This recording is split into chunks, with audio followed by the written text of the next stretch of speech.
हिसाब से परमिशन हो जाएगा आपका, जिस हिसाब से आप कविताएं सुना रहे। शानदार उन्होंने माँ पर जो कहा, मैं 4 पंक्तियां आदरणीय सर की जो कविता थी उसकी भूमिका में माँ पर 4 पंक्तियां आदरणीय सर ने वास्तव में जो विषय अभी तक छेड़ा नहीं गया था मुझसे, भाई साहब ने छेड़ा कि 4 पंक्तियां।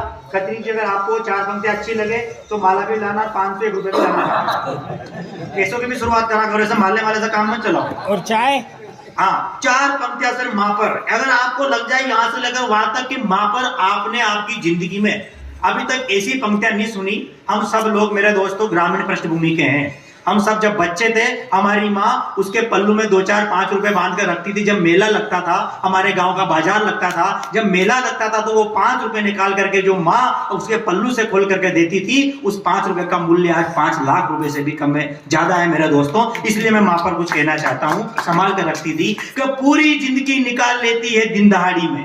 4 पंक्तियां खत्री जी आदरणीय गुरुदेव कि पूरी जिंदगी निकाल लेती है दिन दहाड़ी में, कभी खेत, कभी मेड़, कभी पहाड़ी में, और बच्चे भूखे ना सो जाए इसलिए एक माँ पूरा साल निकाल लेती है पुरानी साड़ी में। पूरा साल निकाल लेती है पुरानी साड़ी में। ये हमारी माँ हुआ करती है दोस्तों, इसलिए मैं प्रणाम करना चाहता हूँ।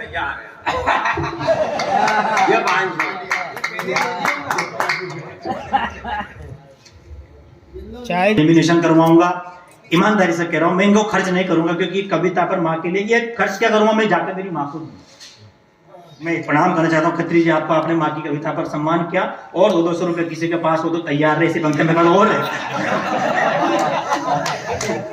आपको क्या लगता है, मेरे पास पिताजी पे भी है, माँ पर भी, लेकिन जब सर ने छेड़ा तो मैंने छेड़ दिया। मेरा काम तो हंसाना है आपको, क्योंकि मेरा मानना यह है दोस्तों कि जो हंसाता है और जो हंसता है वो कभी स्वर्ग में नहीं जाता। सही कह रहा हूं सर, अगली पंक्ति समझ में आएगी आपको। जो हंसाता है, जो हंसता है, वो कभी स्वर्ग में नहीं जाता, बल्कि वो जहां चला जाता है वहीं स्वर्ग बना देता है, वहीं स्वर्ग बना देता है, वहीं स्वर्ग बना देता है, वहीं स्वर्ग बना देता है। भाई साहब हंसी हंस क्या रहे हो, ताली भी बजाओ।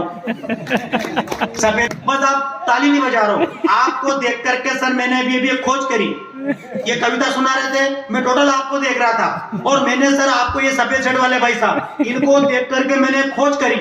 और खोज क्या करी कि इंसान के सर पर सिर्फ 2 ही महिलाएं हाथ फेरती है,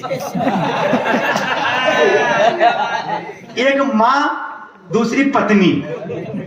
जब माँ हाथ फेरती है तो बाल बढ़ते हैं भाई साहब की तरह, और जब पत्नी हाथ फेरती है तो बाल। गुरुदेव को देखकर लग रहा है कि पूरे मोहल्ले वाले ने हाथ फेर रखा यार। जोरदार ताली बजाओ गुरुदेव के सम्मान में। लेकिन सर कोई दिक्कत नहीं। एक्चुअल में क्या होता है, इन लोगों को क्या अलग अलग नाम से अपन जानते हैं। कोई बुढ़िया कह रहा है, कोई गंजा कह रहा है, कोई केस। मेरे पिताजी भी गंजे, टोटल गंजे। अच्छा गंजे भी 2 प्रकार के होते हैं, एक अर्धगंज, एक पूर्णगंज। जो अर्धगंज होता है वो कैसा होता है, आधे बाल इधर, आधे बाल इधर, ऐसा लगता है जैसे कोई दूध की टंकियां लटका के जा रहा हो। एक होता है पूर्णगंज, पूरा का पूरा सपाचट। तो अपन गंजो देखो, गंजो के फायदे हैं। गंजो के क्या क्या फायदे, एक तो सुबह ये मालूम नहीं पड़ती कि मुंह कहां तक धोना है। दूसरी बात ये है कि पत्नी बाल पकड़ के नहीं मार सकती है, कि गंजो का कोई बाल भी बाका नहीं कर सकता। ये गंजों के फायदे। तो कभी समझ में आने से जानकारी मिलती है कि जिसके बाल है वो कल से सपाचट हो जाए, गंज खोपड़ी, कोई दिक्कत नहीं, आनंद लो, मस्त लो। गंजे बहुत अच्छे होते हैं। जो गंजा होता है उसके बाद बहुत पैसे होते हैं, ऐसे मेरे दादाजी कहा करते थे। लेकिन आजकल विक का जमाना आ गया, 5000 रुपए में विक लग जाती है। 2-3 लोग जा रहे हैं, मत बैठो आप, मैं बीच बीच में साथ रहूंगा, ऐसे रायता आप लोगों को पिलाता रहूंगा, मत टेंशन लो। अपन कवियों को, कवित्रियों को सुनते जाएंगे। इसको पढ़ो, राजनीति कहते भी जाओ बीच बीच में। पर दरिया फेंका करते थे, और जाओ जाओ कोई तारा वारा नहीं गिरता, जाओ कोई तारा वारा नहीं गिरता। हम ही छत से जुगनू फेंका करते थे, हम ही छत से जुगनू फेंका करते थे। और 4 पंक्तियों के माध्यम से मैं उस बड़े कलमकार को आपके बीच में आमंत्रण देना चाहता हूं, जो आज के कार्यक्रम के संयोजक भी है, आदरणीय राजेंद्र जी खत्री। मैं 4 पंक्तियां साहब उस व्यक्ति के लिए पढ़ देना चाहता हूं कि धूल जैसे कदम से मिलती है, जिंदगी रोज हमसे मिलती है, अब वो लोग बचे ही कितने हैं जिन्हें शोहरत कलम से मिलती है। एक बार जोरदार ताली बजाएं आदरणीय राजेंद्र जी खत्री।